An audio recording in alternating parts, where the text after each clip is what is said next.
السلام عليكم ورحمة الله تعالى وبركاته متابعينا الكرام. مرحبا بكم معايا في فيديو جديد على قناتكم بشرى شانيل. وما تنسونيش اخوتي من لايك وتعليقكم بخصوص الموضوع. إن لله وإنا إليه راجعون، البقاء لله. تزامنا مع ليلة القدر، وفي ليلة ختمه للقرآن الكريم بمسجد الحسن الثاني بالدار البيضاء، الموت يفجع القارئ المغربي عمر القزابري. واحد الانسان اللي عزيزه وغاليه على قلبه. فخليكم معايا اخوتي باش تعرفوا شكون توفات ليه، ودعواتكم مع اخوتي بالرحمه والمغفره. الله يرحمها ويرحم جميع المسلمين، والله يثبتها عند السؤال ويجعل مأواها الجنه ان شاء الله يا رب. تلقى الشيخ المقرئ المغربي عمر القزابري ليله ختمه القرآن في مسجد الحسن الثاني في الدار البيضاء نبأ وفاة شقيقته وهي على هدى من الله.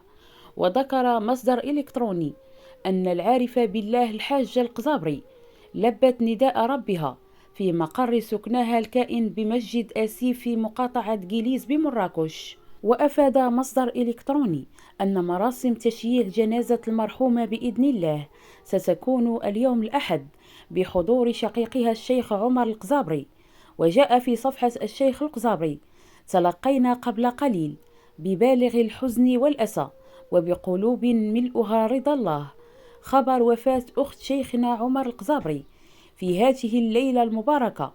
وأضافت: باسم إدارة صفحة الشيخ الرسمية ونيابة عن كل محبيه، نتقدم لفضيلته بخالص وأحر وأصدق المواساة والتعازي، سائلين الله الكريم أن يحسن ضيافتها، وأن يثبت منطقها عند السؤال، وأن يرزقها حسن الحال، وأن يرزق شيخنا وآله القوة والصبر والسلوان، وأن يقدره على ما هو مقبل عليه، وأن يثبت جنابه ولسانه، إنه ولي ذلك ومولاه. وصلوا على رسول الله.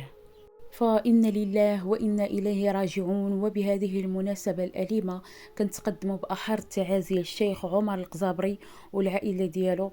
الله يرزقهم الصبر والسلوان، والله يجعل محبة تصبر. ودعواتكم مع أختي بالرحمة والمغفرة. الله يرحمها ويرحم جميع المسلمين، والله يثبتها عند السؤال ويجعل مأواها الجنة إن شاء الله يا رب. فهنا أخوتي غنكون وصلنا لنهاية الفيديو. شكرا على حسن المتابعة، إلى فيديو قادم إن شاء الله، مع السلامة.